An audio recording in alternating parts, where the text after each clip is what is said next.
विघ्नहर्ता श्री गणेश, श्री गणेश, श्री गणेश।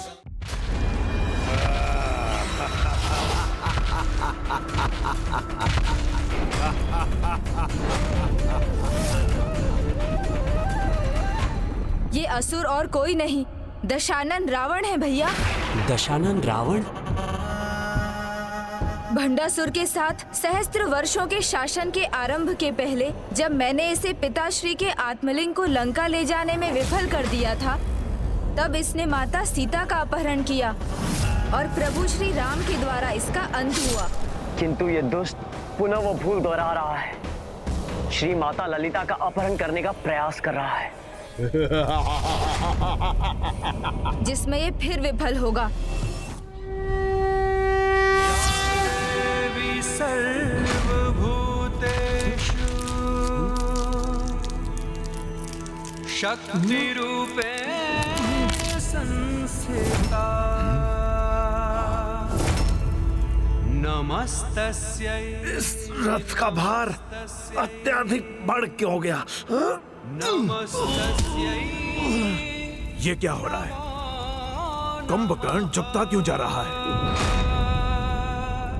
मेरी ये योजना, दशानन रावण की ये चाल विफल नहीं हो सकती।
अपने हाथ को मुक्त क्यों नहीं कर पा रहा?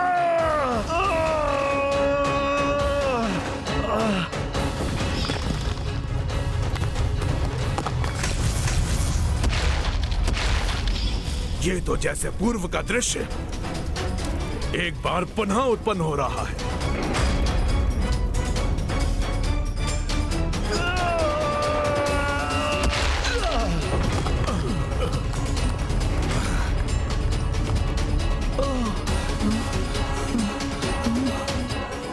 माता, प्रभु नारायण यानी मामा जी के राम अवतार और उनके भ्राता श्री लक्ष्मण जी के द्वारा इन असुरों का वध हुआ था। अब समय आ गया संसार को पुनः नारायण अवतार प्रभु श्री राम और उनके भ्राता लक्ष्मण द्वारा रक्षित होने का।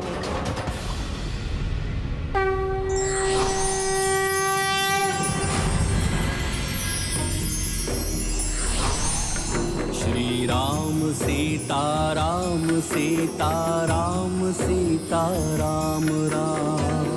वीर है रघुवीर है रणधीर मेरे राम है। दीन बंधु कंज लोचन कोटि उनके नाम है। श्री राम सीता राम सीता राम सीता राम राम।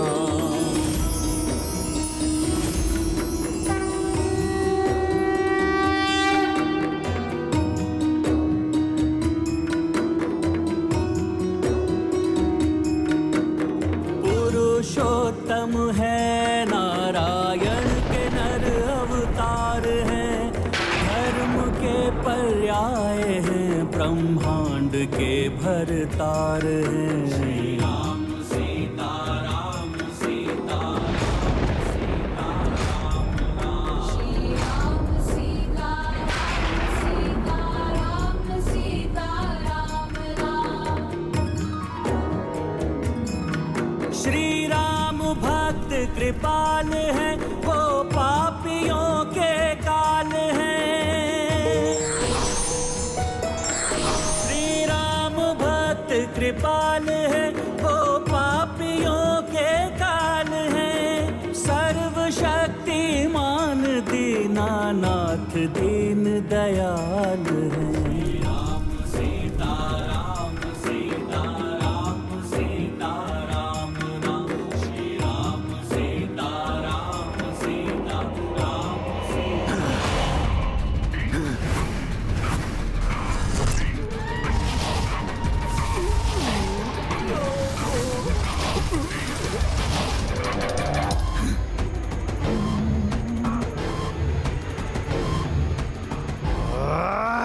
ज्येष्ठ भ्राताश्री का आदेश है, इसलिए मैं इस रथ को अपने साथ लेकर ही जाऊंगा।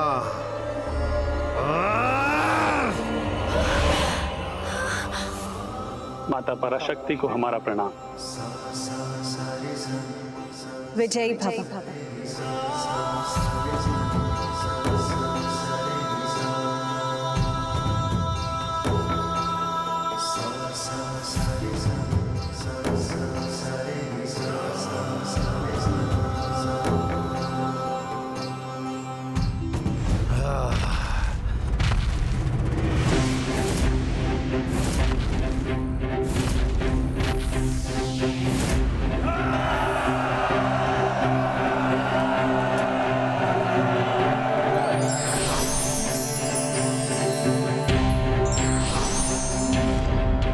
नियति कभी नहीं बदलती कुंभकर्ण।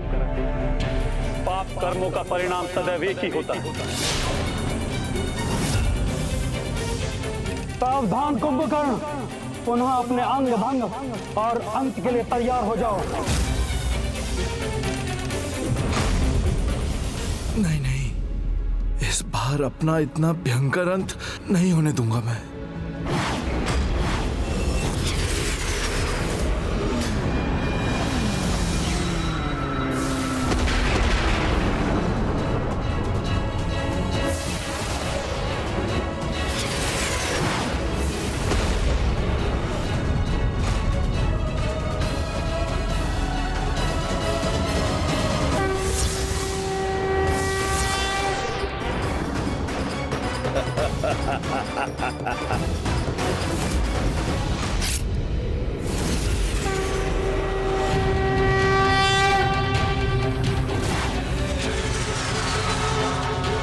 जिस माता ने सृष्टि को जन्म दिया है, तुमने उसी माता को अपने इन हाथों और पांवों से आहत करने का प्रयास किया।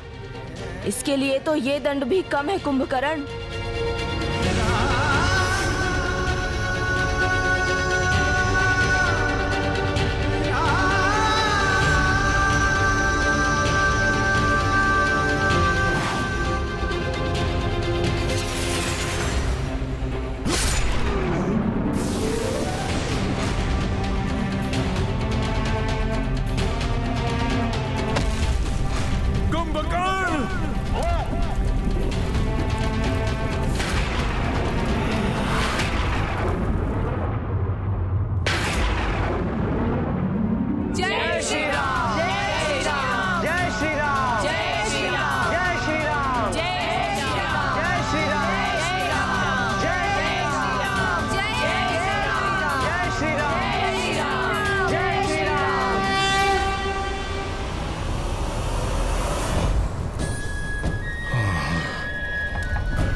पिताश्री, देखा आपने, रीति युद्ध कर रहे हैं आप।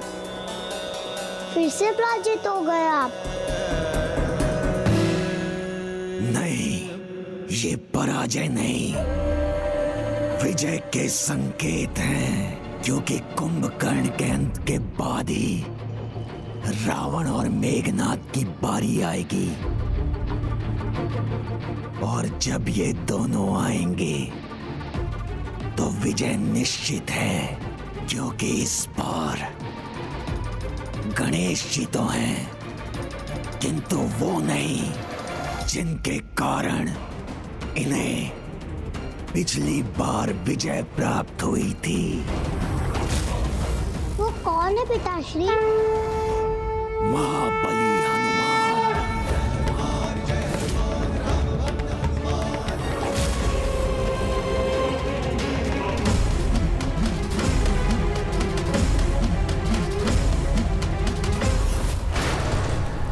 वज्र मेघनाद, इस युद्ध में विजय प्राप्त करने के लिए तुम्हें देवी निकुंभला का अधूरा यज्ञ पूर्ण करना होगा।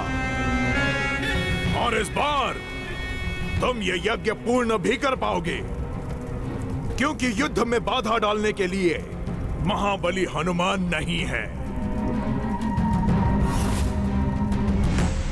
माता, मेरे मन में एक प्रश्न उमड़ रहा है कि इस युद्ध में होने वाले संकट का मोचन कौन करेगा? इसका उत्तर भी तुम्हें ही ढूंढना होगा बुद्धि के देवता गणेश।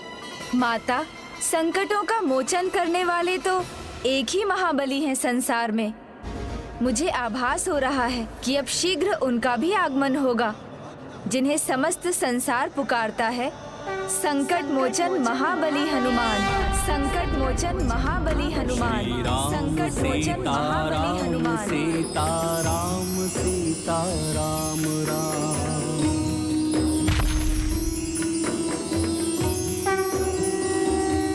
अद्भुत हो तुम गणेश, सत्य कहा तुमने। किंतु किसी भी महाबली योद्धा का सम्मान तभी जब उसे उचित समय और आवश्यकता पर युद्ध भूमि में बुलाया जाए, और ये सभी रावण की भावी योजना पर निर्भर करता है। मैं लंकापति रावण ये प्रतिज्ञा करता हूँ कि मैं प्रतिशोध लूंगा। मेघनाद, ये प्रतिज्ञा तुम्हारे पिता की नहीं, दशानन रावण की है। जाओ, शीघ्र जाओ और देवी निकुंभला का अधूरा यज्ञ पूर्ण करके उनसे अजय होने का वरदान प्राप्त करो। मेरी आज्ञा का पालन करो मेघनाद। अवश्य पिताश्री, किंतु एक समस्या है। यदि युद्ध के मध्य में मैंने अपना यज्ञ प्रारंभ किया तो कुछ भी हो जाए, मैं उस यज्ञ के अंत तक अपने किसी भी शस्त्र को प्रयोग में नहीं ला सकता। मेघनाद, ये समय किंतु परंतु का नहीं। तुम यज्ञ की चिंता करो, युद्ध की नहीं। जब तक रावण है, युद्ध हमारी मुट्ठी में होगा। पिताश्री, पिछली बार के समान मेरे यज्ञ में किसी ने बाधा डाली तो? बाधा जैसे शब्द तुम्हारे मुख से शोभा नहीं देते मेघनाद। स्मरण रहे कि बाधा जितनी बड़ी होगी, अवसर भी उतना ही बड़ा होगा। और वैसे भी मेरे रहते हुए तुम्हें चिंता करने की कोई आवश्यकता नहीं। मैंने 40 सहस्त्र सैनिकों से ऐसी व्यूह रचना की है जिसे भेदना असंभव है। यदि किसी ने इसे भेद भी लिया तो तब तक तुम्हारा यज्ञ पूर्ण हो चुका होगा। इसलिए जाओ और अपना अधूरा यज्ञ पूर्ण करो। दशानन परम योद्धा के साथ ज्ञानी भी हैं, ये सिद्ध कर दिया। अन्य असुरों की भांति बिना योजना के युद्ध करने का निर्णय नहीं लिया। अब मेरी विजय दूर नहीं। गणेश जी ने तो उचित कहा था, पिताजी रुकने वाले नहीं हैं।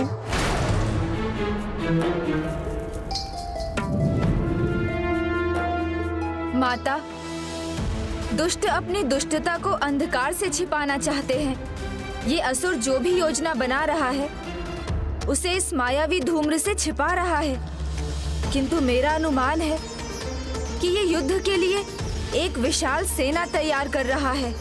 लक्ष्मण कभी सेना की विशालता से भयभीत नहीं होता, क्योंकि शक्ति सेना की विशालता से नहीं, सैनिक की योग्यता पर निर्भर करती है। भैया और मेरे बाणों के समक्ष कैसी भी सेना क्यों ना हो, वो कदापि नहीं टिक पाएगी।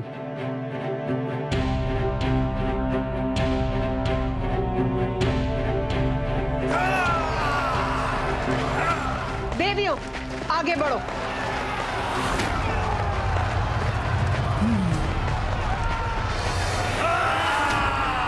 ये दोनों क्या करने का प्रयास कर रहे हैं?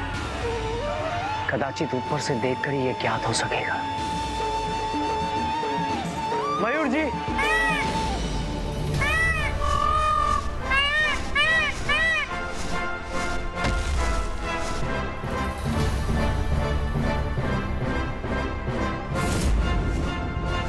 चलिए मयूर जी।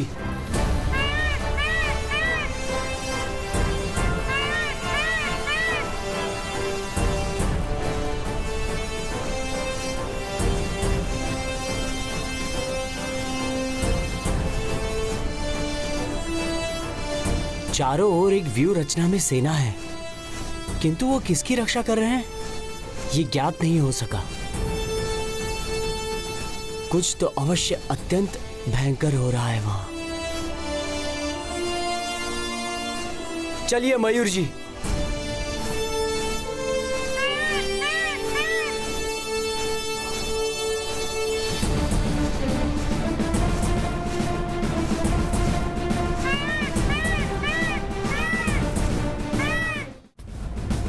प्रणाम माता। माता, वो असुर सेना एक गोलाकार व्यू की रचना कर रहे हैं और इस व्यू के केंद्र में सबसे अधिक सेना है। गोलाकार व्यू? ये रणनीति तो रावण के स्वभाव के विपरीत है।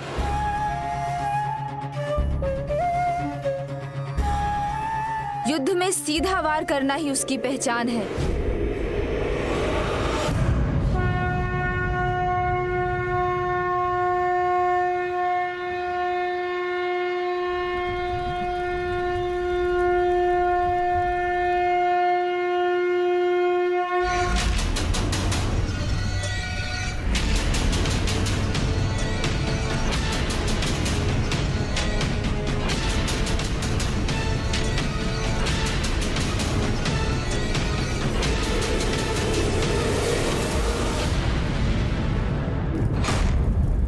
अभी युद्ध विराम का संकेत क्यों किया इसने?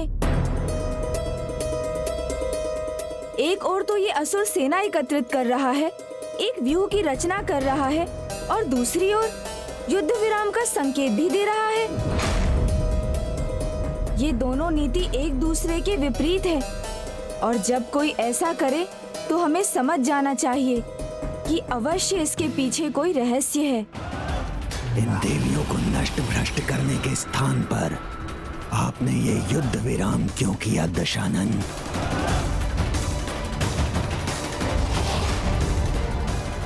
भंडासुर, आप तो महान असुर, महानायक हैं। आपको तो ये बात समझनी चाहिए कि ये भी मेरी एक योजना है। अगर युद्ध विराम नहीं करूंगा तो मेरे पुत्र मेघनाद का यज्ञ कैसे पूर्ण होगा?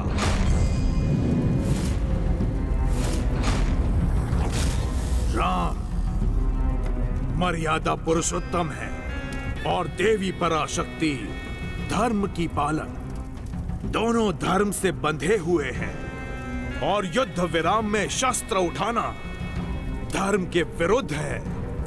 बस इसी का लाभ उठाना है।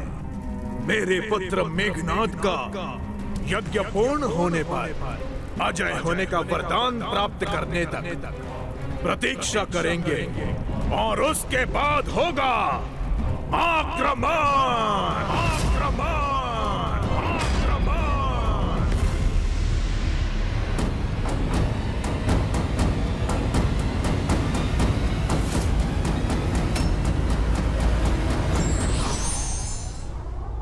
अधर्मी कितनी भी कुटिलता कर ले, धर्म के समक्ष उसकी सारी कुटिलता निर्मूल हो जाती है।